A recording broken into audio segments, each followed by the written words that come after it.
بسم اللہ الرحمن الرحیم۔ عزیز طلباء و طالبات، السلام علیکم۔ امید ہے کہ آپ سب خیریت سے ہوں گے۔ آج ہمارے جو حدیث کا جو ٹاپک ہے وہ ہے تقوی کی فضیلت، اور یہ حدیث نمبر 3 ہے۔ تو آئیے حدیث کی ابتدا کرتے ہیں۔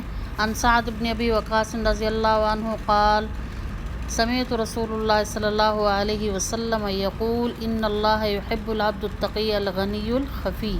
سعد بن وقاص رضی اللہ تعالیٰ ان سے روایت کرتے ہیں، فرمایا میں نے سنا رسول اللہ صلی اللہ علیہ وآلہ وسلم سے کہتے ہوئے، بے شک اللہ تعالیٰ متقی بندے سے محبت کرتا ہے، اور غنی الخفی یعنی ایسا سخی انسان جو کہ چھپ چھپ کر صدقہ کرے اس سے محبت کرتا ہے۔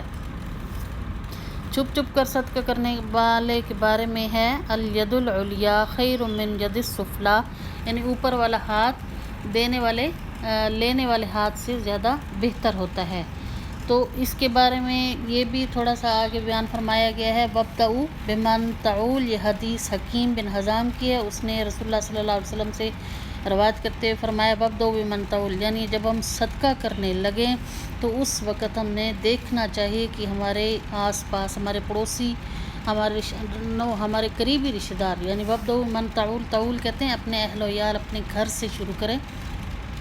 یعنی ہم جب صدقہ دینے لگیں تو ہم سب سے پہلے اپنے گھر سے شروع کریں۔ گھر سے مراد یہ کہ اپنے قریبی رشتہ داروں کو چیک کریں کہ کون کون مستحق ہے، ان کی لسٹ بنا لیں، اور انہیں جو بھی صدقہ ہم نے کرنا ہو، جو پیسے یا کسی کو کچھ دینا ہو تو وہ ان کو 1 by 1 دے دیا جائے۔ وخیر الصدقۃ ما کان عن ظہر غنی، یعنی سب سے بہترین صدقہ جو ہوتا ہے وہ صدقہ کرنے والے غنی کی پیٹھ پر ہوتا ہے، یعنی اس کی بیک بون پر ہوتا ہے۔ ومن یستعفف یعفہ اللہ، جو شخص غنی ہو جائے اللہ تعالیٰ، جو شخص ومن یستعفف یعفہ اللہ، یعنی جو شخص معاف کر دے اللہ تعالیٰ اس کو معاف کر دے گا، اور جو شخص غنی ہو جائے، لاپرواہ ہو جائے یعنی بھول جائے تو اللہ تعالیٰ اس کو غنی کر دے گا۔ اس کا یہ ہے۔ تو اس کے صدقہ کے بارے میں، یعنی جس وقت صدقہ کرنے لگیں تو اس وقت چھان بین نہیں کرنی چاہیے کہ ہم نے اس کو منتھلی جا رہی ہے، یا اس کو کوئی پیسے دیے جا رہے ہیں، یا اس کو اتنا پیسہ، یا اس کو قرض حسنہ کسی کو دیا جا رہا ہے، تو اس کے بارے میں چھان بین نہیں کرنی۔ یا چھان بین سے مراد یہ کہ چھپ چھپ کر اس کے بارے میں پتہ نہیں لگوانا کہ وہ پیسوں کو لے کر کہاں لے کے جا رہا ہے۔ اگر آپ لوگوں کو یعنی صدقہ کرنے والوں کو اس کی نیت کے حساب سے اجر ملے گا۔ اگر تو اس نے صدقہ قرض حسنہ چھپ کر دیا، مینس کے لوگوں کے سامنے سے نہیں، صرف وہ اور لینے والا اور دینے والا اور ایک اللہ تعالیٰ، 3 تھے، یعنی ایک اللہ گواہ اور ایک لینے والا اور ایک دینے والا۔ لیکن جب وہ لوگوں میں اکٹھا ہوتا ہے تو جو دینے والا ہے وہ احسان جتلاتا ہے اس پر کہ میں نے تمہیں ایسے پیسہ دیا تھا، میں نے تمہیں یوں کیا تھا، وہ کیا تھا۔ تو اس طرح کی جو ہے تکلیف دینا، یہ تکلیف دینا بہت ہی زیادہ ختم کرنے والی ہے بات نیکیوں کو۔ تو اس کے بارے میں اللہ تعالیٰ نے اپنی ایک آیت میں فرمایا ہے یا ایھا الذین آمنوا لا تبطلوا صدقاتکم بالمن والاذی، اے لوگو ایمان والو کہ تم اپنی نیکیوں کو ضائع نہ کرنا۔ کیسے؟ 2 چیزوں سے ضائع ہو جائیں گی، ایک احسان جتلا کر اور ایک تکلیف دے کر۔ احسان کیسے جتلانا ہے کہ اگر وہ کسی ٹائم میں یعنی آپ لوگوں کے دیے ہوئے پیسے سے یا صدقے سے وہ اپنا گزر بسر کر رہی ہے، اس کا گزر بسر اچھا ہونے لگ گیا ہے، تو کوئی بزنس چل پڑا ہے، تھوڑا بہت اس کا ہاتھ کھلا ہو گیا ہے، تو اس کی یہ حالت اظہار، بدلی ہوئی حالت اظہار دیکھ کر اس کو احسان نہیں جتلانا کہ یہ جو کچھ بھی ہے تو میں نے کر کے دیا تھا، یوں نہیں کرنا، یا لوگوں کے سامنے اس کی انسلٹ نہیں کرنی، یا اسے کسی قسم کی کوئی جانی مالی تکلیف نہیں دینی۔ اگر ہم اس طرح کریں گے تو یہ ہماری نیکیوں کو ختم کر دے گا، جو نیکیاں ہم نے کی ہوں گی وہ ساری کی ساری ضائع ہو جائیں گی۔ بالکل اسی طرح جیسے کہ ایک ہاتھ دے، یعنی اوپر ایک ہاتھ دے اور دوسرے ہاتھ کو پتہ بھی نہ ہو، یعنی رائٹ ہینڈ دے اور لیفٹ ہینڈ کو معلوم بھی نہ ہو کہ کیا چیز دی جا رہی ہے۔ رات کے اندھیرے میں جو صدقہ ہوتا ہے وہ سب سے بہترین ہوتا ہے۔ اسی طرح پہلے جو تھا وہ صدقہ ایسے ہی کیا جاتا تھا رات کے اندھیرے میں، یعنی صدقہ کیا جاتا ایک بار کہ کسی کو معلوم بھی نہ ہو کہ کس کو دیا جا رہا ہے اور لینے والا کون ہے اور دینے والا کون ہے، اس چیز کا خیال یعنی اہتمام ہونا چاہیے کہ جو بھی ہم اللہ کی راہ میں دیں، بجائے اس کے کہ ہم لوگوں کو دکھا کر دیں، اللہ تعالیٰ کی رضا حاصل کرنی ہے تو پھر اللہ تعالیٰ ہی کی مرضی کے مطابق ہم دیں نا۔ پھر ہم نے لوگوں کو دینا ہے، پھر وہ اس کے بتائے ہوئے طریقوں کے حساب سے دیں تاکہ ہمارا دینا بھی قبول ہو جائے اور اللہ تعالیٰ بھی ہم سے راضی ہو جائے، ہمارا صدقہ بھی قبول ہو جائے۔ اور جو صدقہ ہوتا ہے وہ ایسے ہے جیسے آگ پر پانی ڈال دیا جاتا ہے۔ یہ ہمارے سر پر مصیبتیں کھڑی ہوتی ہیں، ہمارے آسمان دنیا پر لٹکی ہوتی ہیں، جو ہمارے پر مصیبتیں آنی ہوتی ہیں، جو ہم پر تکلیفیں آنی ہوتی ہیں، وہ سب ایسے آسمان دنیا پر لٹکی ہمارے سروں کے اوپر کھڑی ہوتی ہیں۔ وہ تکلیفیں ان کو کون ختم کرتا ہے؟ ایک دعا اور ایک صدقہ، جو ہم اپنے ہاتھ سے صدقہ کرتے ہیں وہ صدقہ ختم کر دیتا ہے ان دعاؤں کو، ان تکلیفوں کو یہ صدقہ ختم کر دیتا ہے۔ تو یہ آگ ہوتی ہے مصیبت، تو اس پہ یہ پانی پڑتا ہے تو وہ آگ ختم ہو جاتی ہے۔ تو ایک مردہ جب یہاں دنیا سے چلا جائے گا، وہ دنیا میں اور کسی چیز کی خواہش نہیں کرے گا کہ میں واپس جاؤں اور یہ کام کروں، صرف وہ صدقے کی دیکھے گا نا کہ جو وہ صدقہ دنیا میں کیا گیا اور اس کی اتنی زیادہ وقت، اتنی زیادہ اہمیت، وہ خواہش کرے گا کہ کاش میں جاؤں دنیا میں دوبارہ اور جا کر میں وہی صدقہ کروں، یعنی وہ اس چیز کی خواہش کرے گا مردہ۔